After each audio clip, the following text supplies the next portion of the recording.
Hai, Assalamualaikum dan selamat petang kepada semua. Terima kasih kepada penonton-penonton kerana bersama kami di Tali Linsat Tales pada petang ini. Untuk makluman, sesi Tali Linsat Tales pada hari ini merupakan sesi rakaman dan bukanlah secara langsung. Jadi kami pada hari ini tidak menerima soalan-soalan secara live. Jadi sebelum saya bermula, izin saya perkenalkan diri.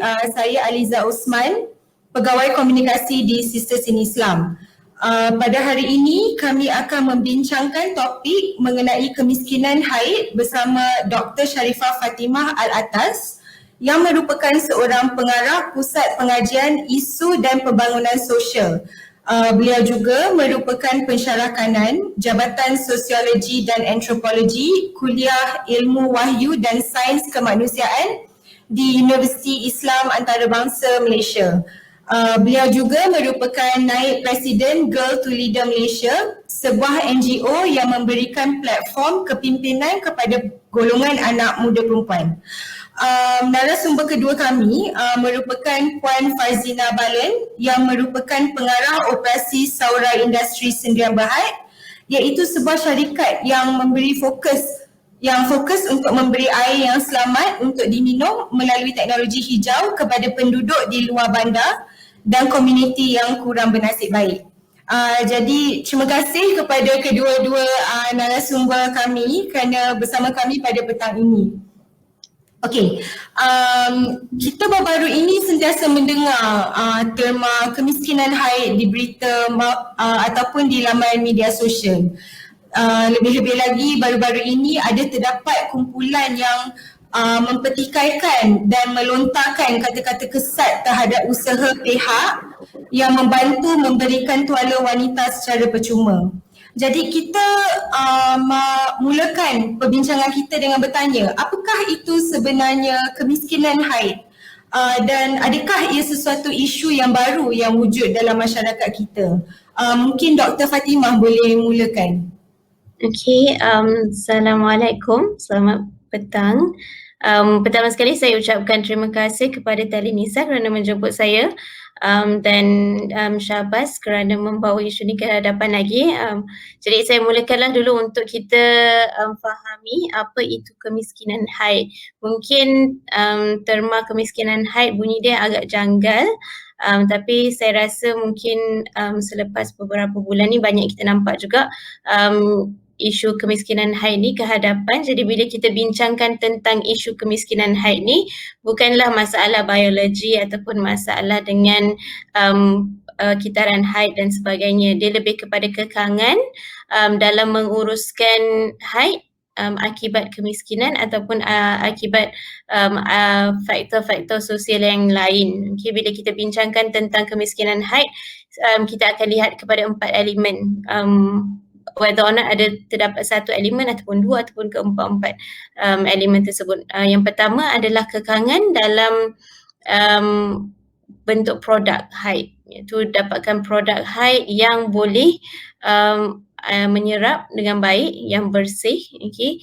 Ataupun produk haid tu boleh membantu wanita tersebut untuk menguruskan haid dengan selamat. Jadi contohnya tuala wanita, mungkin menstrual cup, tampon dan sebagainya. Yang kedua adalah pendidikan, mendapat pendidikan tentang kitaran haid, tentang reproductive health, apa yang normal, apa yang tidak normal dan sebagainya. So pendidikan tentang haid juga adalah elemen yang penting.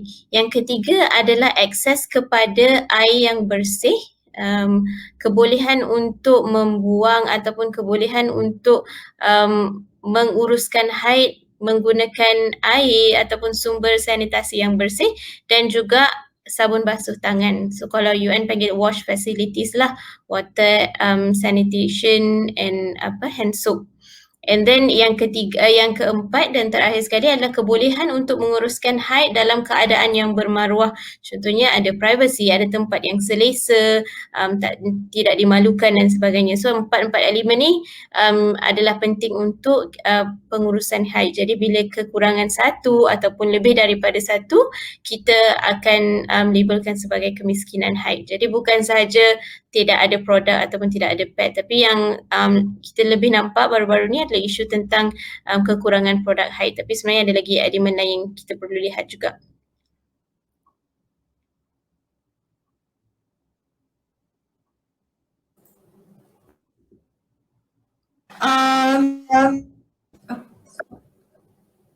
Oh ya, boleh.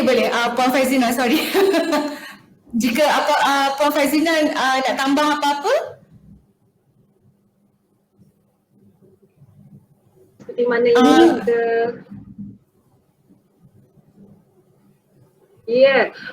saya bersetuju ataupun this is something quite basic seperti Dr. Fatimah telah memberitahu tadi kan.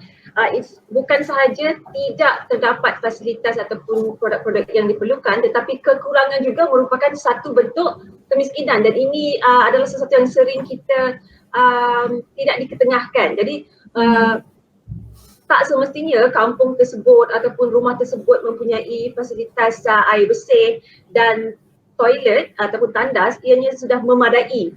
Adakah toilet tersebut memberikan privacy bila adik, kakak ataupun wanita yang keluar dari tandas tu terus keluar ke ruang tamu ke, bila dia nak cuci, dia sidai kat mana? Dia ada tempat sesuai untuk sidai tak? Ataupun kena sidai juga kat depan dengan pagar and everyone is watching that, you know.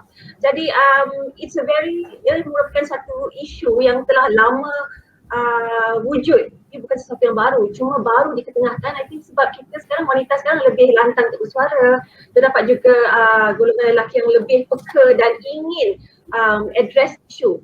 Jadi dan kehadiran media massa and Facebook dan semuanya, jadi topik ini sekarang lebih diketengahkan. Tapi isu ini bukan sesuatu yang baru. And kita selalu salah faham bahawa mentang-mentang ataupun just because barang tu ada, tandas saja, tuala wanita ada, air ada, okey, kita okey. Tapi kekurangan walaupun sedikit pun merupakan satu kemiskinan haid. It's a menstrual poverty that's happening. Jadi kemiskinan haid ni bukanlah sekadar tak cukup tuala wanita, it's also tak cukup kemudahan-kemudahan seperti yang Dr. Fatimah dengan Puan Faizina mention tadilah. Jadi mungkin Dr. Fatimah boleh kongsikan kepada kami statistik mengenai kemiskinan haid di Malaysia, atau ada tak kajian-kajian mengenai kemiskinan haid di Malaysia ni? Ada tak ia dijalankan? Okey, soalan yang sangat bernas Aliza. Okey, macam Puan Fazil cakap tadi, isu kemiskinan haid ni memang dah lama ada, and kebanyakan orang pun tahu ataupun boleh tahu daripada pengalaman sendiri ataupun bercakap dengan perempuan lain. Kita pun tahu ada kekangan dalam banyak area lah kiranya. Tapi sebenarnya sebagai sebuah negara, kita tak ada data lagi. So kita tak ada statistik tentang kemiskinan haid di Malaysia. So kita kena push lah. We have to push. Kita kena dapatkan data yang lebih luas. Buat masa sekarang ni, saya sedang jalankan kajian tentang kemiskinan haid bersama tim saya.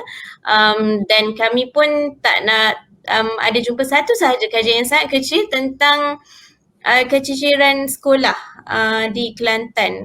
Itu pilot study. Itu sahaja kajian yang so far yang kami temui yang melihat kemiskinan haid ataupun isu kemiskinan haid di Malaysia. So sebenarnya tidak ada lagi buat masa sekarang. Kita pun tak dapat data ataupun statistik yang lebih luas. Jadi kita harap dari pihak statistik ataupun pihak kementerian yang menjalankan indeks ataupun yang buat kajian survey yang lebih besar, kita boleh nampaklah impak kemiskinan haid tu dia terkesan kepada siapa.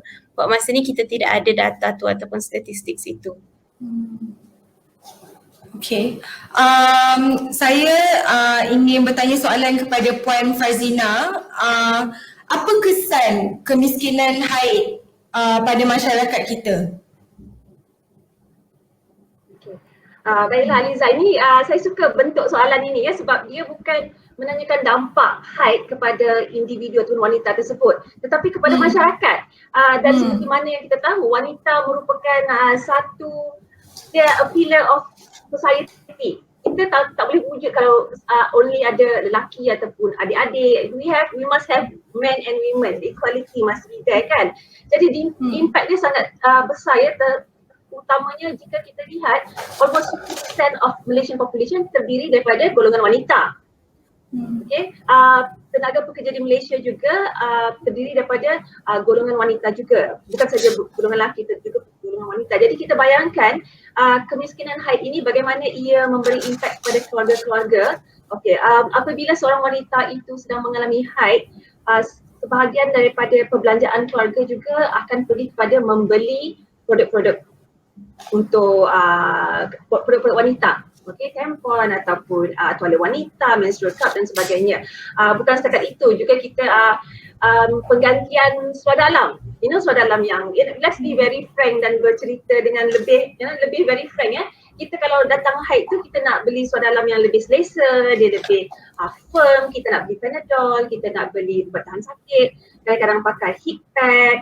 Kalau masyarakat di kampung, kalau mereka tidak punya akses kepada produk-produk kewanitaan ini, mereka tidak dapat pergi jauh dari rumah. Dia nak pergi ke kebun, nak ambil hari, macam mana mereka nak menjaga kebersihan, nak menjaga kesihatan dan sebagainya.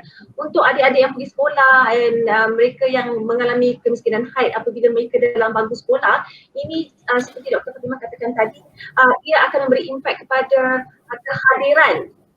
Kehadiran pun akan mendapat kesan negatif, sebab mereka akan miss hari-hari sekolah ataupun datang lambat ataupun segan nak pergi sekolah. Kenapa? Tandas jauh. Tak naklah pergi sekolah. Kenapa? Sebab I kena pakai pad yang sama dari pagi 6 pagi sampai 6 petang. Penuh, rimas, bocor and all that. So ini merupakan small perkara-perkara kecil yang sebenarnya memberi impact, sebab apabila kehadiran seorang pelajar wanita itu tidak teratur ataupun tidak sempurna, maka pelajar wanita itu akan ketinggalan dalam pelajaran. Apabila ketinggalan pelajaran, jangan cakap lagi lah kita nak kata mereka yang di luar bandar lebih mudah nak tercicik. Jadi ini semua memberi impak pada masyarakat, sama ada dari segi pendidikan masyarakat tersebut, komuniti tersebut, dalam kampung tersebut, berapa ramai golongan pelajar wanita yang akan sampai ke tingkatan 5 atau ke universiti akan mendapat impak. Income per family, kerana ibu yang bekerja ataupun wanita bekerja tidak dapat bekerja. So we're talking about dia banyak memberi impact, dan dia bukan saja kepada wanita tersebut, tetapi kepada keluarga dan juga masyarakat setempat. Jadi bila mendengar explanation, jawapan Puan Fazina, kita baru sedar yang impactnya adalah sangat serius lah kepada masyarakat. Mungkin ramai yang tak terfikir kan tentang this impact. Jadi bagaimanakah cara-caranya untuk kita menangani isu kemiskinan haid ni? Mungkin Dr. Fatimah boleh menjawab? Okay Aliza, saya rasa I want to tambah sikit tadi tentang impact tu kadang-kadang mungkin tak cicir sekolah, macam Puan Fazina cakap tadi, ramai juga daripada kajian saya sendiri, saya dapati ramai juga anak muda ataupun macam school age children lah, anak perempuan yang pergi sekolah akibat period, okay, dia balik rumah. Contohnya tak pergi sekolah hari tu, balik rumah sakit sebab tak tahu boleh makan Panadol, ataupun dia akan mereka tak participate dalam aktiviti. So dekat situlah mungkin dia habis sekolah tapi dia punya peluang hidup tu kurang disebabkan pengurusan haid yang kurang. Jadi kita boleh nampak, contohnya mungkin kita fikir kat sekolah ada air, kat sekolah ada toilet, tapi sebenarnya bila kita lihat semula, betul ke dekat sekolah tu ada kebolehan untuk ataupun fasiliti untuk anak-anak tersebut ataupun anak remaja tersebut menguruskan haid dengan baik. tong sampah biru tu penuh ke tak penuh, air flow dia bersih ke tak, banyak ke tak air, selesa ke tak untuk tukar pad dan sebagainya. So walaupun benda tu nampak kecil tapi kita sebagai wanita kita tahu, kita lalui setiap bulan kan, macam Puan Fazal cakap tak selesa tu ada. So cara kita diajar untuk menguruskan haid dan fasiliti yang ada pun mungkin tak bersesuaian. Contohnya banyak anak muda yang diajar untuk membasuh pad dan cara pembasuhan tu pun agak rumit. Jadi memang kalau nak buat dekat sekolah kita tak buat lah kan. Bukanlah kita maksudnya anak-anak yang diajar untuk buat macam tu untuk kena buat di sekolah mungkin tak buat. Jadi pilih untuk tak tukar pad ataupun pilih untuk tak participate dalam aktiviti. Jadi kat situ kita boleh nampak seminggu, sebulan, dalam masa 12 bulan banyak hari sebenarnya dan impact dia memang besar. So daripada situ kita tahulah sebenarnya golongan yang melalui kemiskinan haid ni banyak dan ramai. So untuk kita dapatkan satu solution ataupun untuk kita tangani masalah ni, kita kena tengok macam mana dia impact wanita-wanita dalam masyarakat kita. Contohnya kalau kita lihat wanita yang duduk di bandar, golongan-golongan yang mungkin terkesan daripada kemiskinan haid ni, kita boleh nampak anak-anak contohnya, anak-anak yang ke sekolah, kita boleh tahu dia punya impact dia keciciran sekolah. Jadi kita tangani masalah dekat situ, memberi pad contohnya di sekolah ataupun make it available, easily accessible. Jadi dia tak rasa macam dia terbeban untuk ke sekolah ataupun untuk tak ke sekolah. Sebab ada ramai juga anak yang tak ke sekolah kerana tak ada pad. Dekat situ pun ada. Kita tangani masalah dekat situ lah. And then kita boleh tengok juga fasiliti di sekolah dan sebagainya. Yang kedua, kalau kita tengok masyarakat bandar, kita pun ada juga golongan gelandangan dan impact kemiskinan haid terhadap mereka juga. Mereka ni lah yang kalau kita baca kat surat khabar ataupun cerita yang lebih mengejutkan, contohnya menggunakan sabut atau surat khabar lama sebab tidak ada akses dan kebolehan untuk menguruskan dengan baik. Jadi solusi untuk golongan ni berbeza pula. Kalau nak bagi pad banyak-banyak bukan dia boleh simpan contohnya. Jadi kita kena fikirkan juga macam mana untuk tangani isu tu untuk konteks wanita gelandangan. Kalau kita lihat pula ibu-ibu yang ada di rumah, kadang-kadang bila kita tanya ada pad tak? Ada. Tapi mungkin ada satu sahaja paket untuk dikongsi beramai-ramai.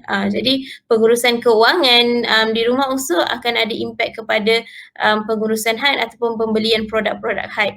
Dan kalau kita tengok pula di kawasan kampung luar bandar ataupun kawasan-kawasan terpencil, isu dia berbeza pula. Contohnya isu fasiliti. Kalau kita bagi pad tuala wanita yang disposable tu, kita kadang-kadang akan create satu problem yang baru. Contohnya dia memang tidak ada kebolehan untuk pembuangan sampah. Jadi kita introduce masalah yang baru kepada kawasan mereka dengan memberi pad tu. Jadi kita kena tahu kalau kita nak sediakan satu solusi ataupun kita nak tangani masalah, kita perlu faham apa yang berlaku dalam konteks masyarakat tersebut ataupun dalam konteks komuniti tersebut, dan kita lihat cara-cara tangani masalah itu it has to tally lah, kena fit into dia punya needs. Bukan satu sahaja cara untuk tangani masalah untuk semua. Kita kena tahu dekat mana isu dia dan macam mana kita boleh sediakan satu solusi ataupun cara untuk menangani yang lebih mampan ataupun yang lebih sustainable. Bukan sahaja environmentally sustainable tapi economically sustainable. Jadi benda tu boleh bertahan lama supaya dia fit dekat konteks tu. Tadi saya rasa Puan Fazira brought up a really important issue, whether or not dia ada tempat untuk sidai baju ke tidak. Contohnya kita tahu ada inisiatif-inisiatif untuk membelikan pad kain cloth pad yang mana boleh basuh dan sidai untuk masyarakat luar bandar dan sebagainya. Tapi dia tak berkesan kepada masyarakat bandar sebab di masyarakat bandar kebanyakan yang memerlukan duduk di PPR yang mana kita sidai baju, semua orang nampak baju yang kita sidai tu. Jadi mungkin tak selamat untuk anak-anak ataupun untuk wanita sidai baju ataupun sidai yang berbentuk pad yang mana di dalam komuniti kita sangat tabu pad tu, bentuk pad tu tabu semualah, macam berkenaan dengan pad tu kadang-kadang it's sexualized, walhal benda tu is normal, tapi when it is sexualized macam tu disidai di luar, dia mungkin membawa bahaya kepada anak muda tersebut ataupun kepada wanita tersebut bila dia sidai pad dia di luar di kawasan yang mana semua orang boleh nampak. So dia ada banyak isu dekat situ. Kalau kita nak cari jawapan ataupun kita nak cari solusi, kita kena faham konteks dia. Jadi konteks dia walaupun dalam satu negara yang sama, tapi dia punya permasalahan dan dia punya solusi tu berbeza.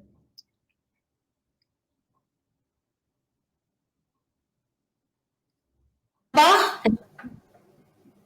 Boleh ulang Aliza? Mute, tak dengar. Oh, sorry. Boleh dengar? Okey, dah boleh dah. Okay, mungkin Puan Fazlina boleh ingin menambah apa-apa mengenai mengenai cara untuk kita menangani masalah kemiskinan haid ini. Kita punya banyak resources around us, kita punya banyak sumber, narasumber dan juga sumber. Seperti yang Dr. Fatimah kata, kita bila kita menyampaikan bantuan tu, kita kena tahu keperluan dan kesesuaian yang diberikan. Misalnya, menstrual cup tu kata it's environmentally friendly, lebih murah, lebih bersih, lebih selamat dipakai dan sebagainya. Tapi kita juga tahu konteks di mana ia dipakai, adakah ianya sesuai dalam masyarakat luar bandar yang dan kita being Asians, is it sesuai, adakah ianya sesuai digunakan? Kalau di kawasan bandar sekalipun, adakah ianya sesuai digunakan oleh semua golongan ataupun mereka yang telah mempunyai anak sahaja. So we have all this, jadi kita perlu betul-betul mengkaji keperluan dan latar belakang penerima, the beneficiary yang ingin kita tolong, yang ingin kita bangkitkan dari yang kita rasa sesuai untuk menangani masalah tersebut, ia mungkinnya akan lebih memudaratkan ataupun seperti mana yang disebut tadi, menimbulkan satu lagi masalah baru, pencemaran, keselamatan yang terancam ataupun dignity ataupun maruah wanita tersebut dia mungkin tak selesa. Jadi all this we really have to betul-betul mengkaji. Ya, memang betul kita punya Malaysia kita sangat bertuah kerana ada NGO, kita ada pihak government, kita ada pihak swasta yang ingin membantu, tapi pada masa yang sama kita juga harus melihat bila kita bantu tu ikutlah cara ataupun orang yang dapat menerima bantuan tersebut. Jadi in that way kita tidak membazir sumber yang kita ada dan menyampaikan bantuan yang betul kepada penerima yang betul. Then we can see, kita boleh melihat bahawa ianya membawa kesan yang positif. Okay, terima kasih. Jadi tadi Dr. Fatimah ada mention tentang pendidikan pelajar perempuan. Jadi apa sebenarnya hubungan di antara kemiskinan haid dengan perancangan keluarga, dengan pendidikan dan apa impaknya? Okay, bila kita cakap pasal pendidikan ni ada beberapa isu lah kita boleh highlight. Satu, pendidikan tentang kitaran haid ataupun sexual reproductive health for wanita yang melalui haid. So penting untuk mereka faham apa yang mereka lalui, bagaimana nak menguruskan, maksudnya pendidikan tu perlu yang betul lah. Jangan ajar benda yang salah pula. Kadang-kadang ada isu dekat situ. Contohnya anak perempuan tidak diajar benda yang betul ataupun diajar benda yang lebih menyusahkan mereka. Contohnya untuk basuh ataupun tidak basuh pad. Diajar untuk basuh pad tu, kena pijak pad, basuh sampai bersih. Kadang-kadang apa yang diajar tu sebenarnya mendatangkan lebih masalah bila pad tu dibasuh, pecah pula, tersumbat pula pipe. Lepas tu ada masalah piping dan problem dekat situ lah. Tu satulah contohnya isu dia. Dan momok-momokkan macam nanti ada jin ke lah, ada syaitan lah, ada macam-macam lah ada kalau tak basuh kan. Tapi sebenarnya information tu tak betul. Contohnya kalau wanita Muslim nak check, boleh pergi kepada Mufti Wilayah punya website tentang pengurusan darah haid. Dekat situ boleh tahu dengan lebih lanjut dan you can you know that it's a reliable source. So jadi education yang diajar tu penting. Isu yang kita nampak dalam pendidikan pengurusan haid ni, satu, kita ada silibus sedikit sebanyak dalam PJ, kelas PJ, pendidikan jasmani dan kelas sains, tapi kadang-kadang the delivery itu dia dekat situlah mungkin ada kekurangan, mungkin cikgu yang sampaikan tu malu ataupun ibu-ibu bapa yang perlu sampaikan pendidikan tentang kitaran haid tu mereka sendiri malu untuk mengajar anak-anak tu. Dekat situ kita kena perbaiki, kita perlu perhalusi cara untuk encourage parents to encourage mothers ataupun cikgu untuk ajar dengan cara yang sihat. Isu kedua saya nampak daripada isu tentang pendidikan adalah kekurangan pendidikan haid kepada lelaki. Sebab kita nampaklah dekat situ bila timbul stigma dan tabu dan sebagainya sebab orang lelaki ataupun anak lelaki ataupun orang dewasa lelaki tidak diajar untuk membincangkan isu haid dengan keadaan yang sihat dan selamat dalam konteks sihat dan selamat. Contohnya kita perlu untuk orang lelaki tahu dan faham apa yang sebenarnya berlaku sebab kadang-kadang orang lelaki ni mereka berada di dalam posisi yang mana mereka yang membuatkan keputusan ataupun mereka yang ada resources dan it's important for them to understand because kadang-kadang dia yang jadi gatekeeper untuk dapatkan bantuan ataupun untuk pembelian pengurusan kewangan dan sebagainya. Dia punya kefahaman tu akan ada impact kepada wanita yang lalui haid. Jadi mereka pun perlu belajar dengan keadaan sihat dan selamat. Jadi sebab kalau kita lihat sebenarnya anak-anak lelaki ni faham. Mereka tahu wanita ada haid. Bila saya buat kajian saya tahu anak-anak perempuan selalu dikacau ataupun diejek berkenaan haid ataupun darah bocor dan sebagainya. Jadi mereka tahu something is going on. Tapi cara yang diajar ataupun konten yang diajar tu mungkin dapat daripada sumber-sumber yang tak elok lah. Jadi konten dia pun tak berapa elok dan mungkin dia bercampur dengan stigma dan tabu. So dekat situ kita boleh perhalusi lah. Saya rasa berkenaan perancang keluarga ni saya tak tahu lah kalau ni soalan yang Aliza utarakan ataupun tidak.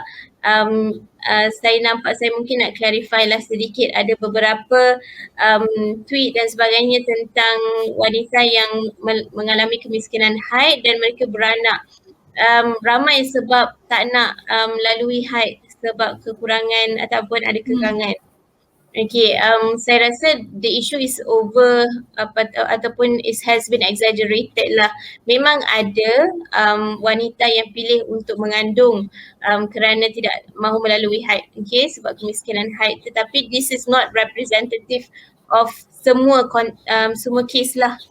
Kalau kita tengok di kawasan bandar, this is not the case. Kalau di kawasan bandar kemiskinan haid ataupun mereka yang lalui kemiskinan haid mungkin tidak akan ambil jalan yang ini untuk menangani masalah kemiskinan haid. Mereka mungkin pilih untuk menggunakan material yang lain, material yang tak selamat ataupun produk yang tidak selamat ataupun cara pengurusan yang kurang bersih ataupun kurang selamat daripada untuk pilih untuk mengandung.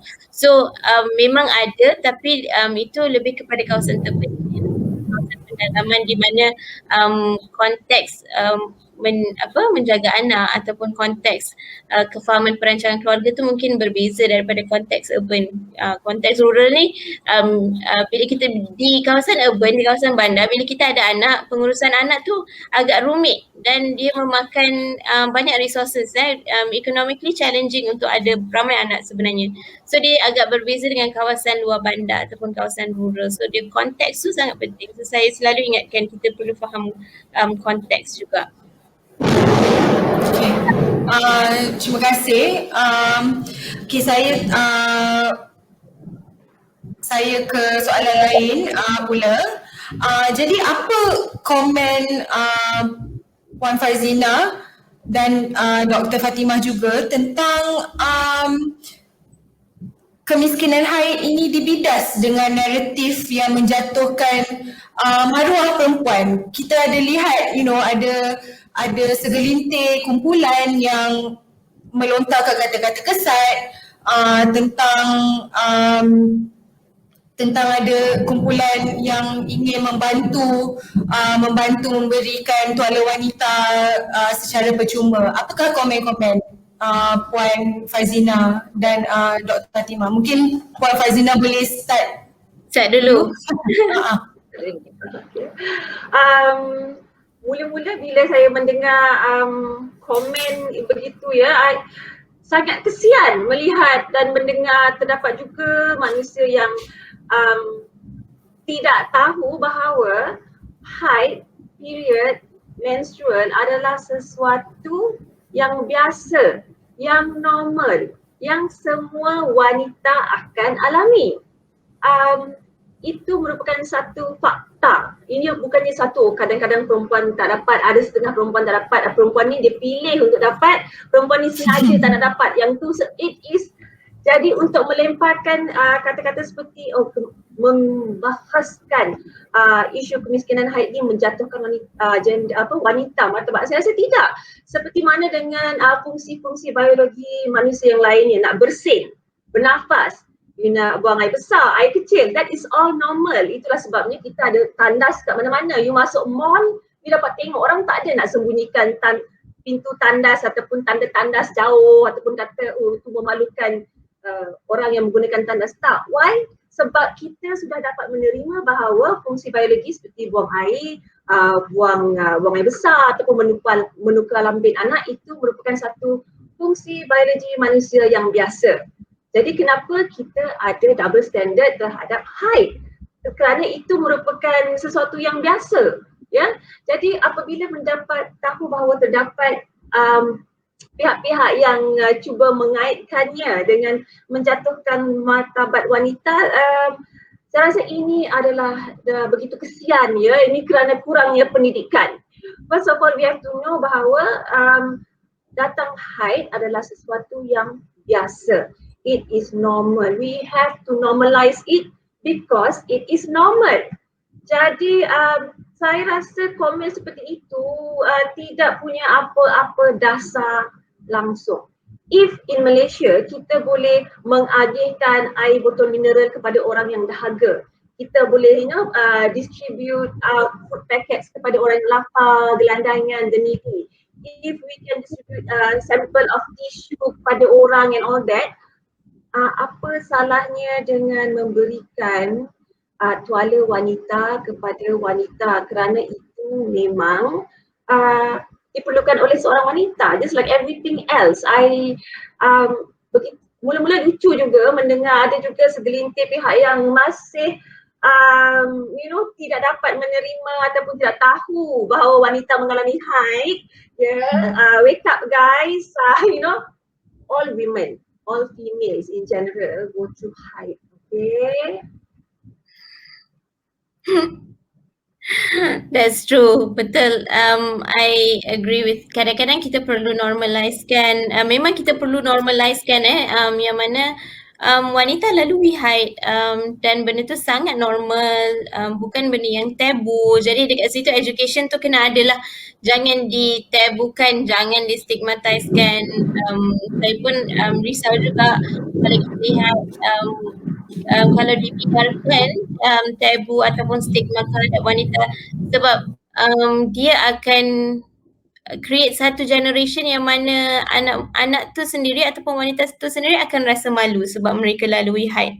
So kita tak nak ada isu macam tu. Kita tak nak create isu yang barulah yang mana sebab ada period pun malu. So we are trying to move away from that. Nak beli pad pun malu, nak pegang pad pun malu. Sebenarnya tu sometimes isu dia it becomes sexualized.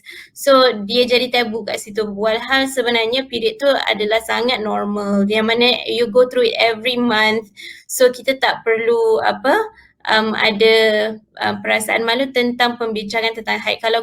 Kalau kita tak bincang, kita akan ada problem yang lebih besar. Kalau kita tak mahu bawa ke hadapan isu ni, kita tak dapat membantu wanita yang memerlukan. Sebab macam Puan Farzan cakap tadi, adalah keperluan asas wanita untuk boleh menguruskan haid dengan cara yang selamat dan dengan cara yang bermaruah. Jadi kita perlu ada lagi perbincangan, adakan lagi pendidikan dan kita perlu, kalau perlu untuk memberi bantuan, bagi je bantuan, tak perlu di sorok-sorokkan. Contohnya macam dan sebagainya, tak perlu dekat situ.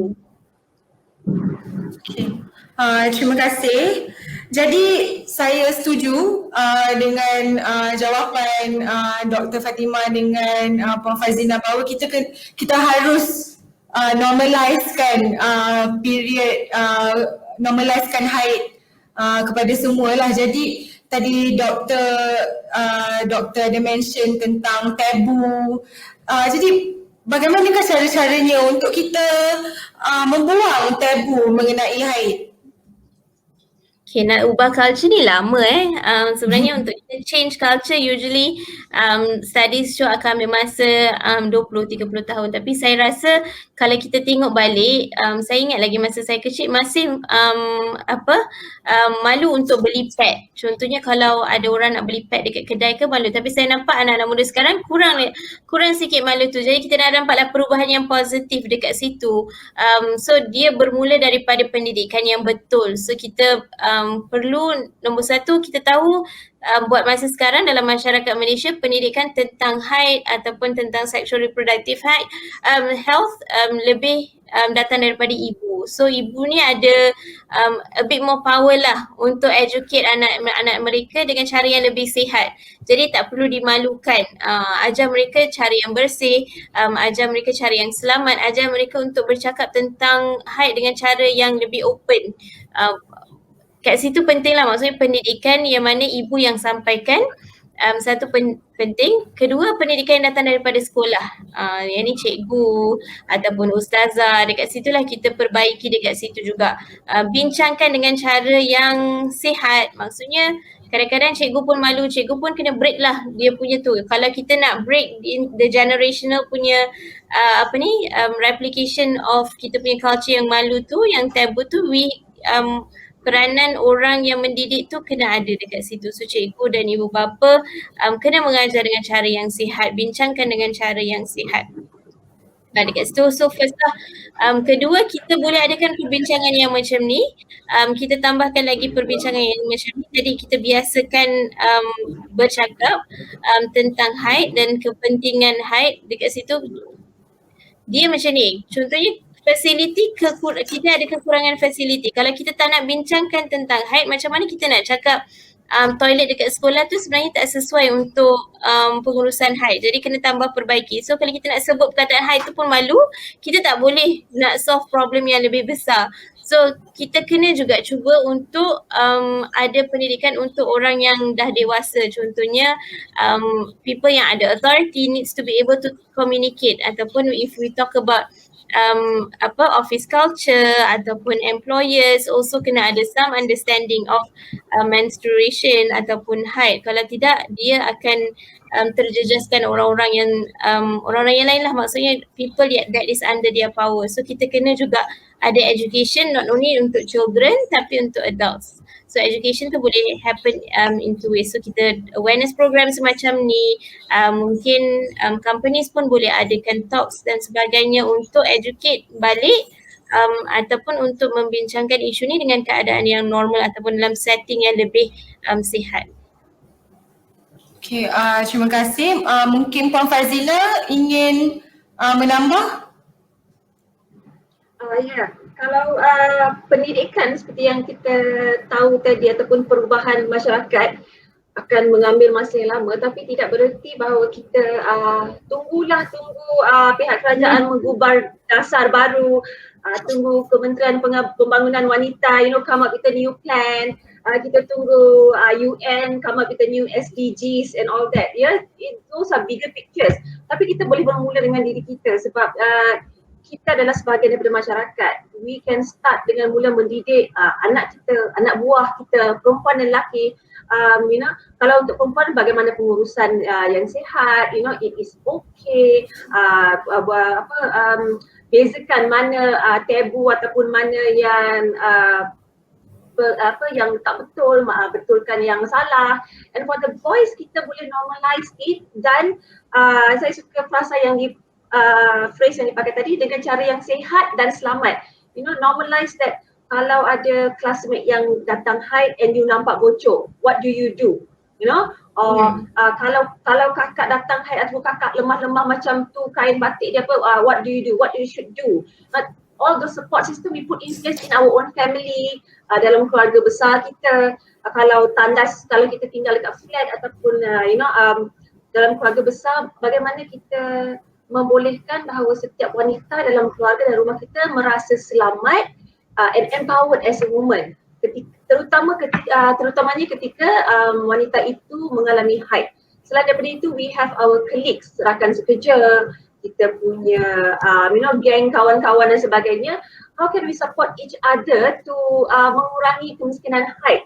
Misalnya, I always carry some extra pads with me. Saya selalu carry some. Okay, kalau kat office tu, adakah tong sampah untuk buang pad tu dia dalam tandas ataupun just outside the door, lepas tu kat luar tu semua meja orang lelaki. Jadi orang can see us throwing that pad, and that is embarrassing. Kadang-kadang bukan haid tu yang buat kita malu, tapi kita malu sebab kita tahu orang pandang kita lain. So that yang menimbulkan rasa malu. Kita also membuat kita mengalami kemiskinan haid. From colleagues and all that, we can have talks with kita boleh berbincang dengan HR. Kita bukan nak buat campaign with violently. Tak, kita berbincang baik dengan HR kita, dengan office kita. Bagaimana mungkin kita kena siapkan tissue paper yang lebih dalam tandas wanita. There is a place for them to put plain paper ataupun surat khabar untuk balut. Tong sampah tu dekatkan lagi dan sebagainya. And the main thing to change the society around us, dan mudah-mudahan kita juga dapat mengubah culture kita sedikit demi sedikit. Terima kasih. Jadi adakah tadi Dr. Fatimah ada sebut tentang melakukan kempen? Adakah kempen itu mencukupi untuk membuat orang ramai peduli, dan mungkin apakah suggestion untuk membuat orang ramai peduli tentang kemiskinan haid? Okay, campaign tu be first step lah. Campaign is important, maksudnya penting, bukannya tak penting, tapi itu adalah first step. Fungsi campaign is to raise awareness.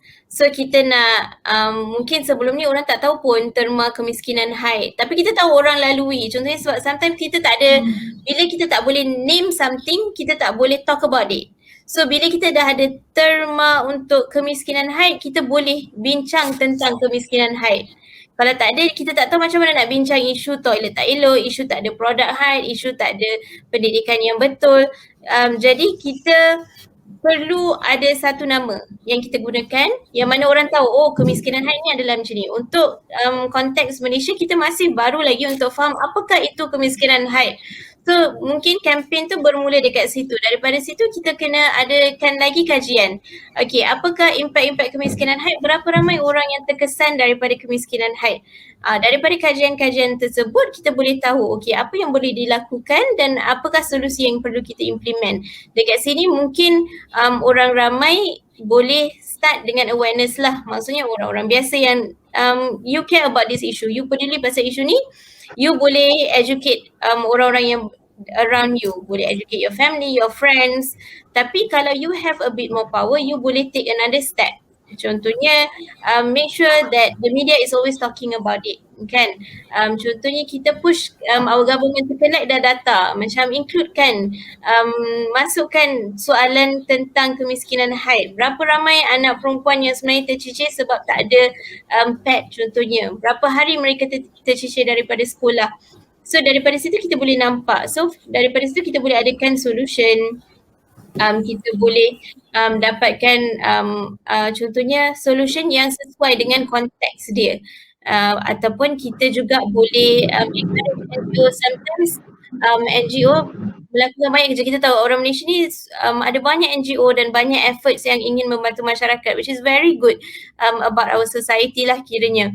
So kita boleh dapat tahu daripada NGO, kadang-kadang NGO yang membantu masyarakat ni mungkin dia membantu daripada aspek lain, tapi mereka yang nampak isu kemiskinan haid, mereka yang nampak ada isu dekat sini, kawasan ni dan sebagainya. So kita boleh map out the problem. So kita boleh map out juga dekat kawasan ni ada problem apa. So benda tu lebih sustainable dan benda tu lebih tepat. Maksudnya dia punya solution yang kita boleh dapatkan tu tepat untuk keperluan kawasan itu.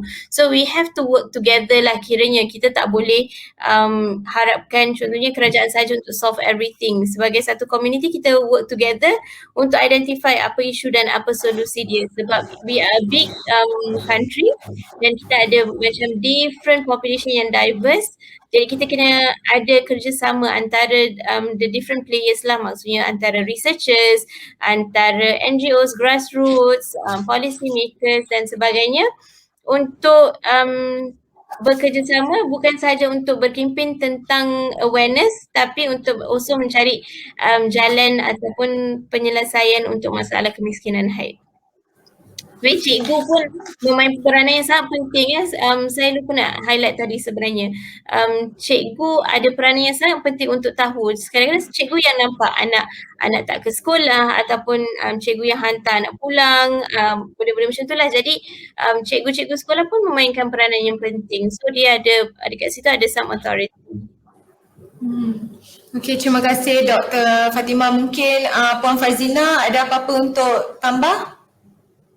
Yeah, I think seperti mana kita kata tadi, campaign. Kita bermula dengan campaign. Campaign is always, not always the first step, tapi kalau kita dah bermula dengan campaign tu, it is a good start. Sebab melalui campaign itulah kita akan menimbulkan rasa ingin tahu orang ramai. Kita akan menarik perhatian masyarakat ataupun the public. Kita akan menarik perhatian pihak-pihak berkuasa, pihak-pihak yang berkepentingan. So lepas kita buat campaign tu, kita create awareness. Lepas create awareness, kita akan mendapat menarik minat mereka, mendapat mereka untuk lebih ingin mengambil tahu dan seterusnya kita dapat promote understanding. Bila kita promote understanding ini, makalah kita dapat melihat di mana stakeholder yang berlainan punya peran yang berbeza. Kalau agensi kerajaan, bagaimana mereka dapat membantu meningkatkan atau mengurangkan kemiskinan haid. Kalau NGO mungkin mereka lebih di lapangan. Kalau corporate sponsor, bagaimana mereka pula memainkan peran mereka dalam kemiskinan haid. Jadi setiap stakeholder dia punya peran yang berbeza. And setelah setiap stakeholder memahami bahawa semua mempunyai peran yang berbeza tetapi ke arah yang sama, maka kemudian kita dapat garner their support. Di mana kita dapat mencantumkan mereka dalam satu gambar untuk menyiapkan satu lagi gambar yang lebih besar, yang lebih cantik, iaitu mengurangkan kemiskinan haid. So campaign kita tidak adil untuk mengatakan bahawa campaign je, tapi campaign is always a good start. Okay. Jadi ada komen, mungkin apa komen Dr. Fatimah dan Puan Farzina mengenai mungkin ada segelintir kumpulan atau individu yang merasakan tolong wanita tu tak sepenting dengan dibandingkan dengan bantuan makanan. Jadi apa komen Dr. Fatimah dan Puan Farzina? Dia memang kadang-kadang jadi isu macam ni lah, contohnya ada bantuan dan sebagainya. Bila kita klasifikasikan something sebagai keperluan asas, jadi buat masa ni bila kita bincangkan keperluan asas, kadang-kadang produk haid itu tak termasuk dalam keperluan asas, tapi sebenarnya produk haid, contohnya lampin bayi adalah keperluan asas. Mungkin saya rasa dia ada beberapa isu dekat situ. Saya tak rasa dia semata-mata kekurangan dana. Saya rasa memang whether or not kita put priority ke tidak kepada keperluan asas tu. Contohnya saya ada cakap juga dengan beberapa badan yang memberi bantuan kadang-kadang bantuan yang beri berbentuk kewangan, contohnya diberi tapi tak digunakan untuk membeli pad. Contohnya mungkin disalahgunakan untuk membeli benda lain. Keluarga-keluarga tersebut mungkin ibu ataupun bapa pilih untuk membeli benda lain, contohnya beli rokok selain daripada beli pad untuk anak-anak. Jadi tak digunakan dengan baik dana bantuan yang diberi. ataupun dari pihak-pihak lain mungkin tidak ada awareness ataupun kurang awareness, tapi saya nampak baru-baru ni lebih aware dan ada dimasukkan juga produk-produk haid ke dalam pack-pack bantuan lah. So saya rasa kalau kita increase awareness dan kita mungkin educate our society better that keperluan haid adalah keperluan asas, jadi mungkin akan dimasukkan dalam tu. Saya tak rasa dia ada isu sangat dengan isu dana, sebab kalau kita lihat untuk generate dana ni dia akan ada lump sum amount yang mana kita yang choose untuk allocate berapa banyak untuk digunakan untuk produk-produk yang akan diberi dalam package-package tu lah. Tu komen saya. Okay, Puan Fazina? Apa komen yang sanitary pad tidak sepenting makanan, ya? Saya tidak meminta maaf. Saya tidak akan meminta maaf. Ya, dan saya akan tunjukkan bahawa ya, sanitary pad adalah sepenting bantuan makanan. I am not apologetic. Ya, saya tidak akan minta maaf kerana this is the disposable ones and this so ia merupakan satu, if it is a normal human biological function, sama seperti perut akan merasa lapar ataupun selepas makan kita perlu membuang air besar atau membuang air kecil, it is something that is needed. Ya, ia adalah something very normal. Dan jika kita tidak memberikan, jika kita ingin memilih Pak kata Dr. Fatimah tadi, bantuan ataupun mendapatkan sumber kewangan untuk memberikan bantuan yang berbentuk tuala wanita bukan menjadi satu masalah. Kerana berapa banyak je yang how much will one reusable pad cost, or how much will one packet of pad cost compared to benefits yang akan diterima oleh wanita tersebut. Pada masa beliau mengalami haid, beliau mempunyai akses kepada produk kewanitaan ini yang membolehkan beliau untuk berfungsi dengan penuh sebagai seorang ibu, sebagai seorang pekerja harian, sebagai seorang yang menjaga gerai. This is someone who will bring economic impact to the family dan juga menjaga keluarga tersebut. So it is as important, ya. Ini bukan soal, again I would like to say, ini bukan soal tak cukup duit lah kita bagi makanan, kita bagi cash, tapi untuk pad kita tak ada budget. Tak.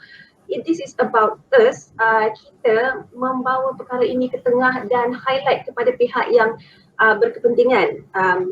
We need this, kita perlukan ini kerana ini akan memberi impact yang positif kepada wanita tersebut dan keluarga tersebut. So it all boils down to us being able to, kita kena berani untuk mengatakan bahawa kepada penaja, berani mengatakan kepada pihak yang sponsor dan sebagainya, bukan memaksa tetapi mendidik mereka bahawa hey, pads are important, or sabun is important, ataupun beg kecil untuk letakkan pad kat dalam untuk budak bawa ke tandas sekolah supaya tak malu kerana ada bulge in the pocket is also important. So all these small things we can actually do.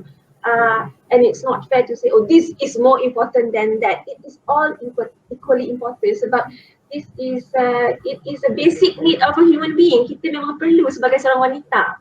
So jawapannya ialah jangan utamakan makanan over pets if you want to give bantuan. Ya, sorry ya if this menyinggung perasaan orang nanti. Terima kasih Puan Fazina. Jadi soalan terakhir, di mana penonton boleh tahu dengan lebih lanjut mengenai kemiskinan haid dan bagaimana penonton boleh membantu dalam usaha ini? Okay, saya start first ke? Boleh? Okay. I start first. Saya bersama beberapa NGO dan NGI dan juga researcher yang lain, we are trying to come up with satu gerak kerja ataupun satu kolektif lah under flagship Peduli Merah. So hashtag Peduli Merah, boleh follow lah Peduli Merah. So kita cuba gunakan hashtag Peduli Merah apabila kita bincangkan isu kemiskinan haid. Tu satulah apa yang kita boleh buat. Okay, so kalau kita orang biasa, nombor satu kita boleh just talk about it, cakap pasal kemiskinan haid to anybody that we know, our friends ke, our family members, we learn better about it. So kita take individual action dulu untuk bincang tentang kemiskinan height in our small circle. Nombor 2, kita educate ourselves tentang apa itu height, what is it that we really need to know. Apa yang saya dapat tahu is that orang biasa kadang-kadang kita pun tak check balik. Walaupun wanita dah period dah 20 tahun, 30 tahun, kita pun tak check balik betul ke apa kita buat ni selamat ke tak selamat, berapa kali kena tukar pad sebenarnya satu hari, benda-benda macam tu. Daripada situ kita boleh tahu, oh sebenarnya apa yang saya belajar salah. Sebab kadang-kadang kita jadi ibu, kita jadi kakak, kita seorang makcik ke apa yang kita boleh ajar orang lain. So kadang-kadang kita tak ajar benda yang betul. So we have to educate ourselves. Kalau kita seorang lelaki contohnya, ambil tahu information yang betul, ilmu yang betul dan selamat tentang period. So educate ourselves. Okay. Nombor 3, spread the word. Maksudnya kalau kita tahu ada campaign ke apa ke, kita kongsikanlah, share. And then kalau kita tahu ada NGO yang dipercayai dan sebagainya sedang melakukan donation drive ataupun fundraising, kita boleh bantu. Then I think we have to, kalau kita ada power, we have to push to get more research done on this so that kita boleh dapat data yang betul, yang mana it is supported, that is verified dan valid data lah untuk kita push kepada a bigger change yang mana mungkin ada involving policies dan sebagainya. Okay. Puan Farzina?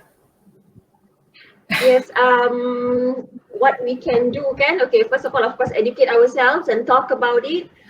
Mungkin dengan, with different, dengan pihak-pihak lain, cara kita berbincang pun kena ikut letak dia orang. Some people are comfortable to talk about it, on surface level, ada yang lebih kepada policy making, ada yang lebih kepada fundraising, but educate ourselves and talk about it. It is something normal, jadi kita tak perlu malu. There is no reason for us to be embarrassed about it.